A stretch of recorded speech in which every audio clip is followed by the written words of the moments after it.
શું બનાવી રહી છે તે? રોટલી. રોટલી એમ?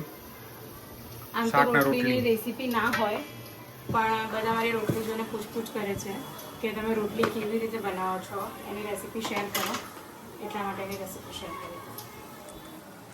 મને બી શીખવાડે છે. ઓકે, શીખી લેજો. પણ હું આ લોટ બાંધતા શીખીશ, પણ વણતા કેવી રીતે શીખીશ? એ તો શીખવું પડે. કેવી રીતે શીખવાનું? પણ પ્રેક્ટિસ કરવી પડે એના માટે. હા. રોટલીમાં મેઇન શું હોય? કેમ રોટલી સારી બને? એનો લોટ સરખી રીતે મસળવાનો હોય.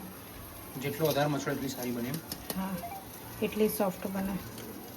મેં 1 વાટકી રોટલીનો લોટ લઈ લીધો છે ચાળીને. કેટલી રોટલી બનશે આમાંથી? આપણે બનાવીએ એવી 8.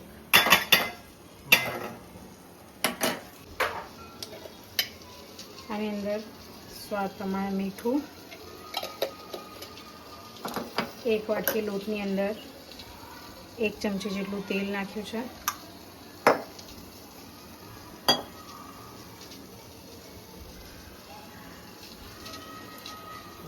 Devan clutch mode.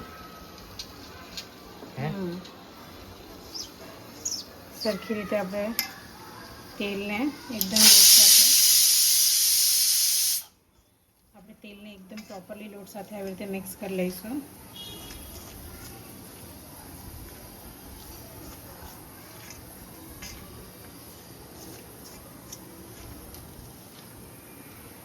Properly mix થઈ ગયું છે. હવે થોડુંક પાણી નાખી અને લોટને પ્રોપરલી બાંધતા જઈશું, સેટ કરતા જઈશું.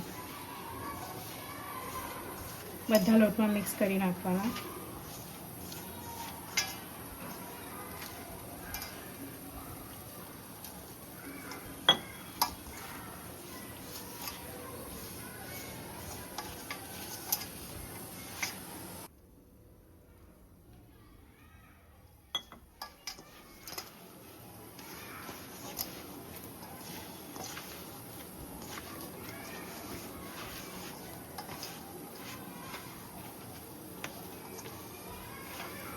આવી રીતે હથેળીની મદદથી એને પ્રોપર પ્રેસ કરી મિક્સ કરવાનો બધો લોટ.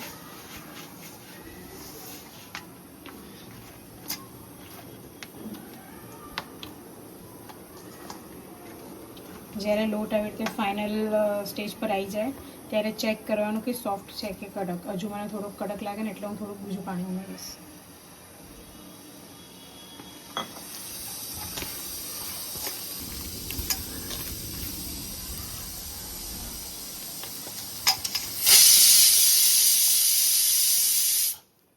હથેળીની આ મદદથી લોટને બરાબર મસળો વાળવાનો. લોટ આંગળીમાંથી અને હાથમાંથી છૂટો પડી જવો જોઈએ.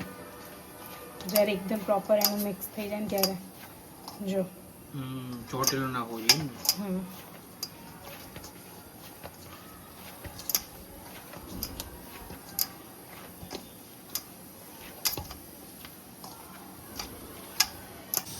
અડધી ચમચી જેટલું પાણી ફરી નાખ્યું. હું હંમેશા આવી રીતે લોટ બાંધું છું.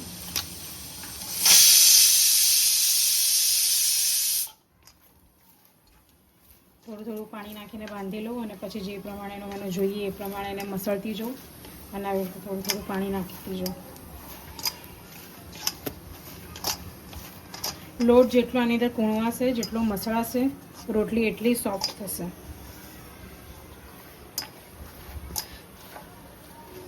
જે પ્રમાણેની આપણને લોટ જોઈએ છે એ બની ગયો છે.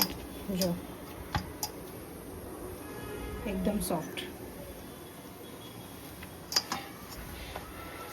હવે લોટ એકદમ સ્મૂથ થઈ ગયો છે અને મસળ્યો એટલે મારો હાથ પણ ચોખ્ખો છે. એકદમ મેં ધોયા નથી હાથ. જો અને લોટ બી એકદમ સ્મૂથ થઈ ગયો છે, એકદમ આમ લીસા જેવો થઈ ગયો છે. હવે આને કપડાથી યા તો કોઈ વાસણથી નાખીને 5-7 મિનિટ માટે રવા દેવાનો.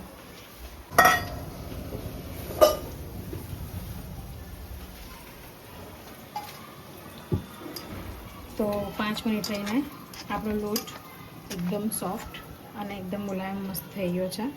હવે આપણે આને તેલ નાખીને કૂણવી લઈશું.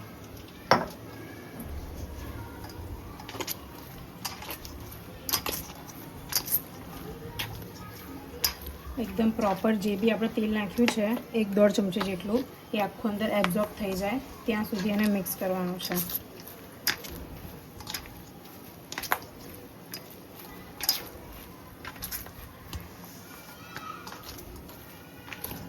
તો જો બધું તેલ અંદર શોષાઈ ગયું છે અને આપણો લોટ આવો થઈ ગયો છે. એકદમ સિલ્કી સ્મૂથ, સોફ્ટ.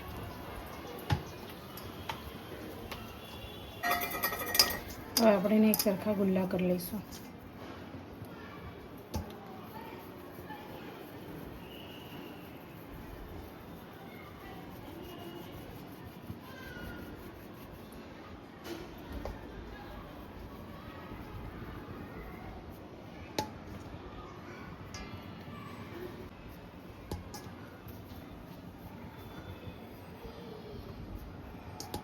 ગુલ્લા થઈ ગયા છે.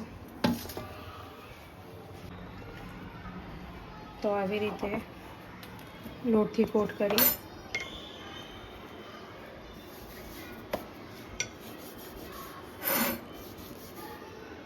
રોટલી વણશું. રોટલી કેવી રીતે વણવી એ ના પૂછતા, હું તમને શીખવાડવા જઈશ તો હું પોતે ભૂલી જઈશ. જોઈ લો કેવી રીતે થાય છે. એક હાથ ને બીજા હાથ પર વારાફરતી પ્રેશર રાઉન્ડ થાય, પ્રેશર એકબીજાના વારાફરતી એકબીજા હાથ પર શિફ્ટ થાય. આવી રીતે વેલણ ફરતું જાય અને એની મેતે ઓટોમેટિક રોટલી ગોળ થતી જાય.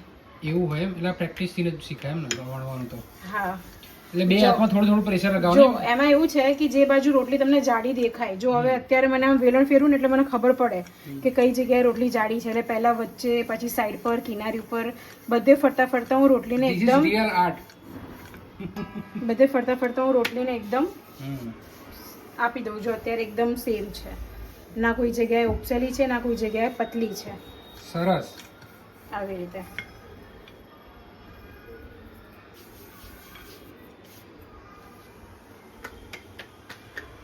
તવી હજુ ગરમ નથી થઈ. તો પહેલાં જોવાનું છે કે તવી બરાબર હીટ થઈ ગઈ છે. તો હા, તવી હીટ થઈ ગઈ છે. પછી જે સાઈડ આપણે વણી એ સાઈડ અહીંયા નાખશો. જોડે જોડે બીજી રોટલી વણવાનું ચાલુ કરી દઈશું. તો એવું જોઈએ. જબરું. બાકી આવું આપણને ના ફાવે. લાઈવ કાઉન્ટર આપણને ના ફાવે. જો થોડીક નીચે ગરમ થવા લાગી છે એટલે હજુ તવી બરાબર સરખી રીતે સેટ નથી થઈ. ઊંધી ફેરવી અને ગેસ ફૂલ આમ સાઈડ નાખીએ ને છતી સાઈડ ત્યારે એકદમ ધીમો ગેસ હોય, અને જ્યારે આવી રીતે કરીએ ને ત્યારે ગેસ એકદમ ફૂલ હોય. જ્યારે પલટી નાખો ને ત્યારે એમ ને? હા, આગળની સાઈડ પર ધીમો, પાછળની સાઈડ પર ફૂલ, અને આગળની સાઈડ પર દાજ નહીં પડવા દેવાની. એવું એમ? જો અને આવી રીતે ઘડી ઘડી ચેક કરતા રહેવાનું, અને જે સાઈડ પડતો હોય ફ્લેમ વધારે પડતી એ રીતે આને ફેરવીને એ કરતા રહેવાનું. અમુક વાર આખું એની જાતે જ થઈ જાય, અમુક વાર ફેરવવું પડે. પવન આવતો હોય તો ગેસ ધીમો ફાસ્ટ થતો હોય ને. આ બાજુ નહીં શીખવાનું આપણે? આ બાજુ નહીં, હવે ડાયરેક્ટ આ ગેસ પર જશે. મસાણસી.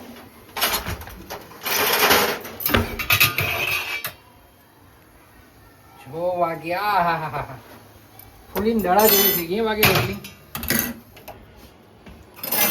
ગજબ.